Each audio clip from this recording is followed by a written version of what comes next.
Minister for Foreign Affairs Naran Khadka and his Chinese counterpart Wang Yi have held bilateral talks in Qingdao, China yesterday.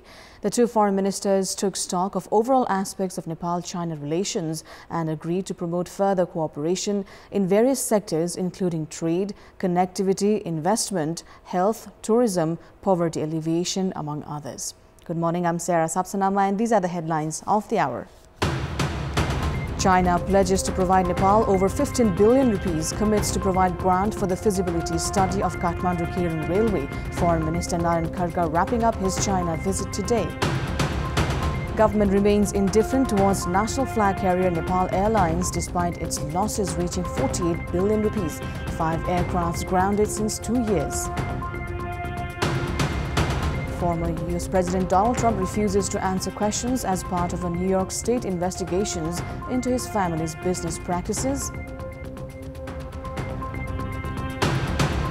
And Real Madrid clinched their 5th Super Cup, defeating Eintracht Frankfurt 2-0 in the finals in Helsinki. Benzema continues his Ballon d'Or pursuit with 324th goal. China has pledged to provide Nepal 15 billion rupees to support various projects and also a grant support for conducting the feasibility study of the much-touted Kathmandu-Kering Railway. Foreign Minister Naran Khadka, who is on an official visit to China, had met with his Chinese counterpart at Qingdao City yesterday. During the meeting, Chinese Foreign Minister Wang Yi had expressed commitment in providing financial support for the railway project as the two sides dwelt on various Nepal-China bilateral issues. According to Nepalese embassy in Beijing, the meeting had lasted for almost 2 hours and the two ministers took stock of all aspects of China-Nepal relations and agreed to promote cooperation in areas of mutual interest.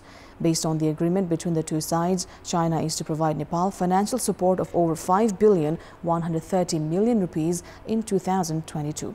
Likewise, an agreement to form a joint mechanism to operate the Rasuagari-Kerung and Tatopani-Jangmu transits was also made. Operating a one-way transit at Hilsa Pulan was also agreed yesterday. Chinese Foreign Minister Wang Yi also pledged to support Nepal in procurement of chemical fertilizers and to conduct a feasibility study for the establishment of chemical fertilizer industry in Nepal. Minister Khadka is wrapping up his China visit today. Now, 81 positions of judges are currently vacant in the judiciary from districts to the Supreme Court in Nepal. The Judicial Council has now initiated procedures for appointment of judges. In addition to the vacant positions, the transfer of existing judges has also halted in justice delivery at some courts. There were 8 judges as provisioned in the District Court Baki. Of them, 7 were transferred on the 26th of July, meaning a single judge has been operating in Baki Court, which has increased the workload. Service seekers are now in the receiving end as the inadequate number of judges has obstructed the operation of the court, which previously used to issue verdicts in 50 to 60 cases a day. With position of 2 justices vacant in the Supreme Court, 27 judges in High Court and 47 in district courts, 81 positions of judges are currently vacant. The delay in appointment of judges has created complications in ensuring justice to the service seekers. More than 103,000 cases are yet to be concluded at the Supreme Court and district courts.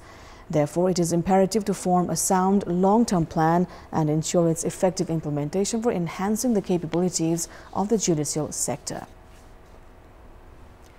Now, in this context, in our Public Voice segment, today we've asked in several provinces regarding the delay in delivery of justice from courts. Let's take a look at what they had to say.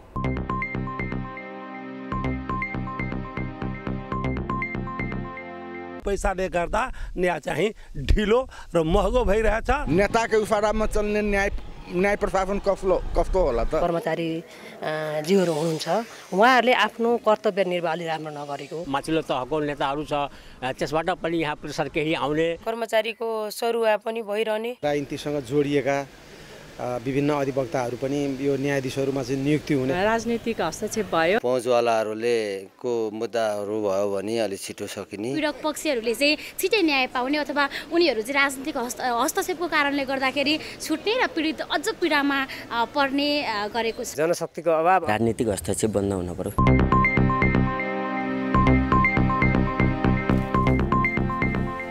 Despite the implementation of federalism in the country, Karnali province has remained behind in terms of development. The local residents of the province continue to remain deprived from access to proper health services, access to healthy food and employment opportunities. Even with the formation of the Karnali province government under the decentralized administrative structure, plights of Karnali residents remain the same. Of the 7 provinces of the country, Karnali was the first to get itself a name and a capital. Since then, the province has always remained behind in all aspects in comparison to others. The province government, which had assured development and prosperity of the region, has failed in delivering its promises.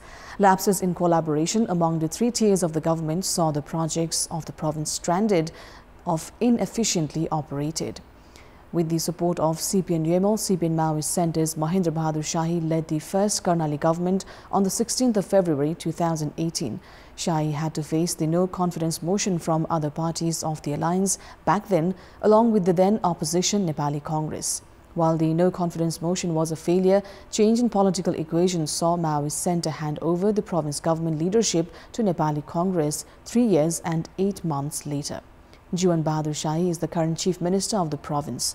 With only 40 province parliamentarians, half of them have already served as ministers. Of the 10 Karnali districts located in high, hilly and mountainous region, districts including Humla, Dolpa and Mugu are yet to witness sound infrastructures for public commute. The local residents continue sharing their same grievances about failure in meeting the basic needs. Failure in spending allocated budget and ensuring efficient operation of existing projects have led to the abuse of state coffers and raised questions on the intention of the province government. National flag carrier Nepal Airlines Corporation has reported of a loss of 48 billion rupees. Out of the airplanes that it has, 2 wide-bodied 330 aircraft and 1 Twin Otter is in operation, while 1 Twin Otter is in repair. An Airbus 320 has been grounded since 10 days, while 5 airplanes procured from China have not been used since 2 years. The government's apathy towards the corporation has fueled mismanagement of the corporation's resources. The corporation has 1,406 employees and is using 4 of its aircrafts for 11 international and 17 domestic flights per day. Amid tough competition from private sector, the corporation has struggled and is sustaining its operational costs with the revenue raised from ground handling. However, its losses have been accumulating each year. The corporation is also without a leadership since the government suspended chairperson Yuvraj Adhikari. The government has been recommended to turn the corporation's management system into a company model in order to improve its performance, while the corporation itself has an option to going public or be privately run. However, the government seems in no rush to revise its policies. It is imperative on part of the government to revive the corporation to strengthen the tourism sector that has a huge potential for the employment sector. World Bank has estimated that 20 million visitors a year can provide employment to more than 3.3 million people.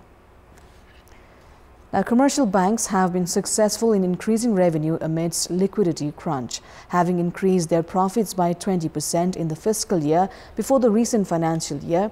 The banks have been successful in increasing their profit by 23% in the recent fiscal. A total of 19 banks have generated profit adequate to distribute dividends to their shareholders. After increase in deposits during the coronavirus pandemic, banks had urged the investors to take loans. Massive increase in loans had led to liquidity crunch, which saw the banks not being able to provide loans in the first 6 months of the recent fiscal. In addition to that, the banks had to take huge loans from the Nepal Rashtra Bank. Despite the lack of investable funds, 23 of the 26 commercial banks have increased their profits in the recent fiscal in comparison to the fiscal before. Rashtriya Banijya Bank, Global IME, Nabil, NIC Asia and Nepal Investment Banks have recorded the highest profits. Meanwhile, Himalayan, Agricultural Development Bank and Sanima Banks have reported reduced profits. The banks have termed the increase in profits amid challenges a consequence of their managerial efficiency.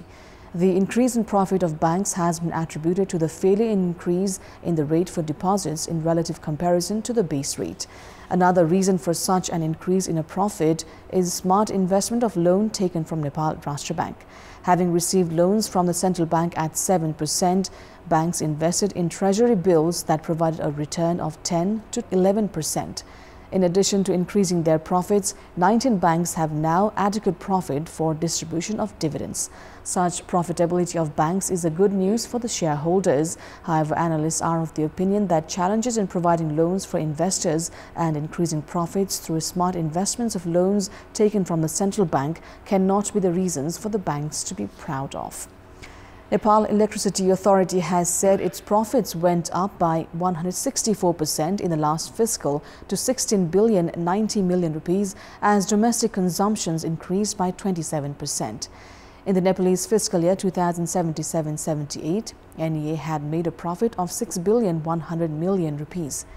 The authority had been able to bring its power leakage down to 15.38%. The last time the authority had been at loss was in fiscal year 2072-73 with 8,890 million rupees loss. Since then, the authority has managed to make profits each year. In 2072-73, NEA's power leakage stood at 25.78%. The authority earned 88 billion rupees last year and says it gave consumers who paid their bills on time a discount of 980 million rupees.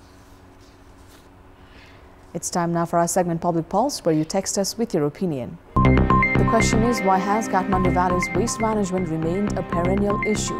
Your options are A, lack of coordination, B, managerial inefficiency, and C, political gambits. The voting is on. Type NEWS, select your option A, B or C and send it to 34001 to share your opinion with us. Nepal's Sabitra Bhandari scored 5 goals to lock India's Gokulam Kerala FC a win at the Kerala Women's League. Gokulam Kerala thumped Kerala United FC 11-0. Sabitra completed a hat-trick within 27 minutes of the match and assisted 2 goals. Sabitra had opened the account for Gokulam Kerala in the 3rd minute of the match. Kashmira doubled the team's lead in the 3 minutes later, followed by Sabitra's brace in the 9th minute. Sabitra then made her hat-trick in the 27th minute. Her 4th goal came in the 35th minute and the 5th in 56th minute of the match. Sabitra was announced the player of the match. Gokulam Kerala are the defending champions of the tournament. Sabitra had been unable to play in the last season due to injury. And that's all for the moment. Thank you for watching. Bye for now.